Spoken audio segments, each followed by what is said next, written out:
Magandang araw po sa inyong lahat mga kababayan at welcome back dito po sa PNR. At ito nga mga kababayan, nasa thumbnail po natin, naalog ang utaka, Martin Nasyak. Yan mga kababayan, Vice President Sara Ombudsman Sanib Puwersa na. At ito pa mga kababayan, wala sa katinoan ang mga aso at amo. Dahil mga kababayan, patungkol po riyan ang ating alamin at bibigyan ng komento ngayong araw na ito. At dahil nga po riyan, ito, isi-share po natin ang video ito. Na kung saan mismong si Tambaluslos mga kababayan, no, ay aminado, no, umamin.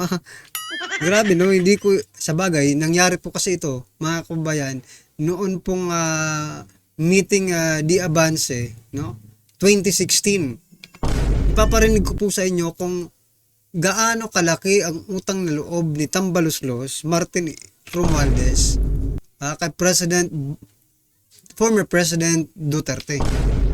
Mismong nanggaling po sa kanyang bibig mga kababayan na malaki ang kanyang utang na loob. Pero bakit ganito ang ginagawa ninyo? Diba? Yun nga ang tanong ng taong bayan eh.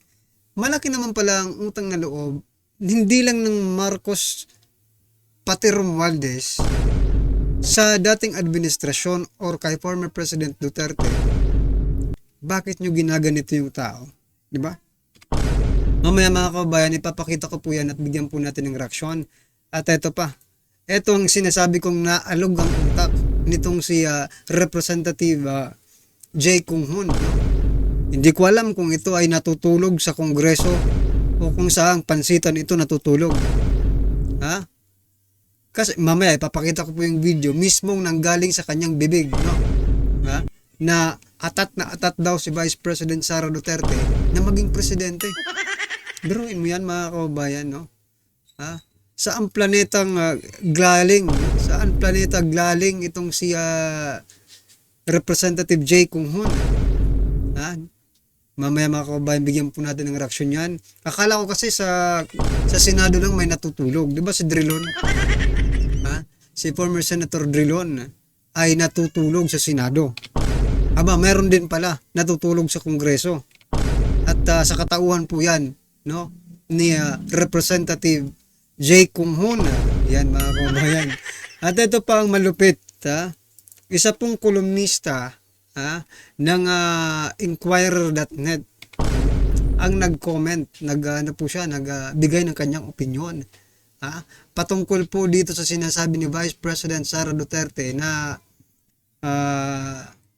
a revenge from the grave, no? A revenge from the grave, no? Yung paggugurgur, pag nagurgur si Vice President, may maggugurgur sa President. Yun po, mamaya mga kababayan, kasi parang common sense lang naman eh, di ba? Ang tanda-tanda na ni ito pangalanan ko na mga kababayan, Maria Ceres P. Doyo, no? Columnist ng Inquirer.net. Mamaya bigyan po natin ng reaksyon yan. Pero eto, simulan na po natin dito kay Tambaluslos. Speaker Martin Romualdez, noong meeting di Avance noong 2016, malaki pala ang utang niya na loob. Kaya former President Duterte. Ito, pakinggan po natin at bigyan natin ng reaksyon to. Tapang at malasakit. Sabi ko, Mayor, yung tapang bagay sa'yo. Pero ako po, ay Mr. Malasakit. Pero sa totoo lang po, ako po talaga ay nagpapasalamat. So wala talaga sa hulog to mga kababayan, no? Ang tapang daw dapat kay PRRD lang. Sa kanya ang malasakit. Sige nga kung may malasakit ka. Daghang salamat kayo kay Mayor Duterte. Kay noong November 8, 2013, si Mayor Duterte, isa siya na nauna na pumunta sa Tacloban at nagtabak sa atin. Yun ang malasakit. Maraming sinabi, maraming batikos, pero nakita po natin, saksi po ako sa malasakit ni Mayor Duterte. Kaya po, hindi ko talaga matatanggihan o kailangan talaga tumanaw ako ng ulutang na loob sa lahat ng mga Bisaya. Teka lang ha. Mukhang may mali po sa sinabi niya. Diba? Hindi niya matatanggihan. Ibig sabihin, Duterte offered something to him, di ba? Kung hindi niya matatanggihan, or ikaw, pinayutak ka, ikaw ang lumapit sa mga Duterte, lalo na kay Vice President Sara Duterte. Hindi niya matatanggihan. What do you mean by that? What do you mean by that? Nag-offer sa'yo ang mga Duterte? Ha? Ganun na ba ka siraulo ang mga Duterte para mag-offer ng something sa'yo? Baka ikaw ang nag-offer sa mga Duterte at tinanggihan ka. Kaya sinama niya lahat. Sinama niya lahat. Diga Davao, Mindanao, at dinagsan kami ng mga relief goods, medisina, at lahat ng politik. Kaya palakpakan mo natin si Mayor Duterte at lahat nagmamalasakit sa atin. Tapang at malasakit. So yan mga kabayan, bistado na po natin, no? Na talagang they're just using Duterte's for their campaign, pangangampanya nila. So yan, sana sa susunod wala nang mabudol ulit. Malasakit daw, siya daw ang may malasakit. Is it true? Taong bayan ang tanungin natin, wag natin tanungin yung Romualdez, no? Or Marcos. Tanungin po natin ang taong bayan kung may malasakit ba talaga ang Marcos Romualdez sa taong bayan. Kung meron, bakit ganito? Bakit ganito ang nangyayari sa Pilipinas kaya? Marami po ang nagrereklamo.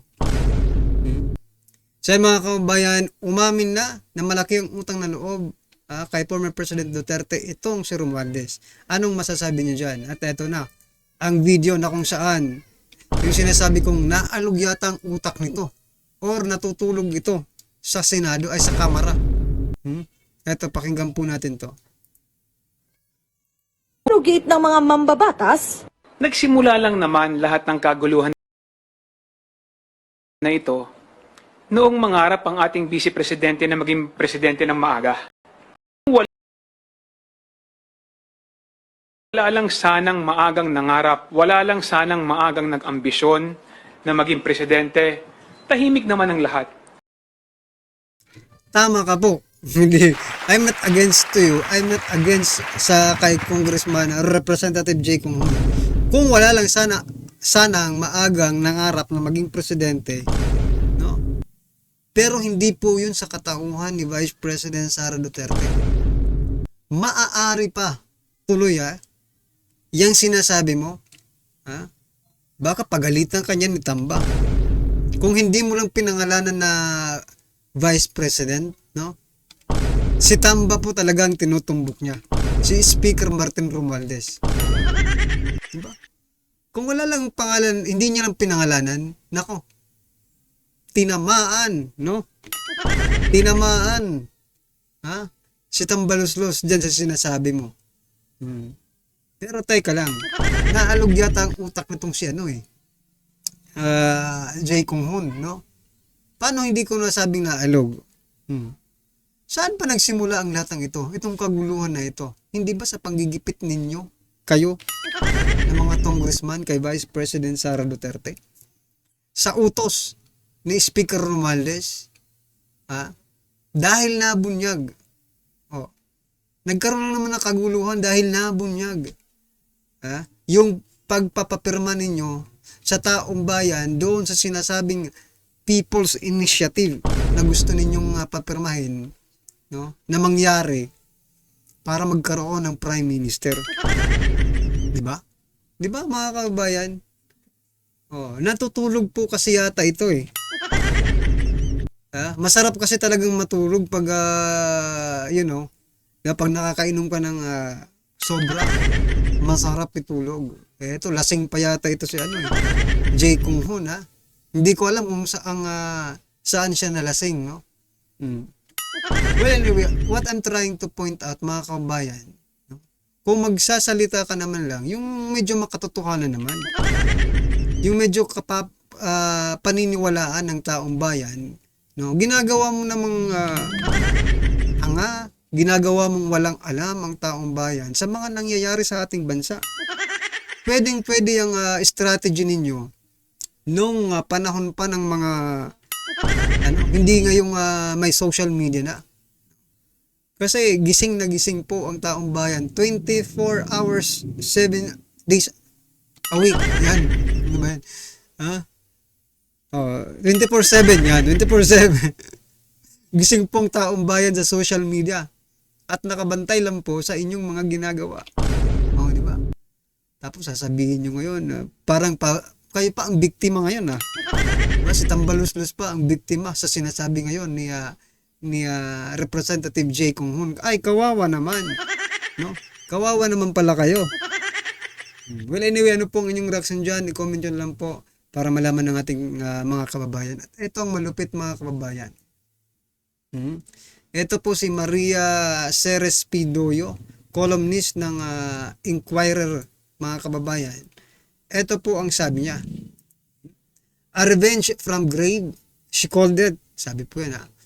But what if she got killed in an earthquake or by a meteorite hurtling from outer space? Ano to? Hindi ko na Deus ex machina. Yun ba yan?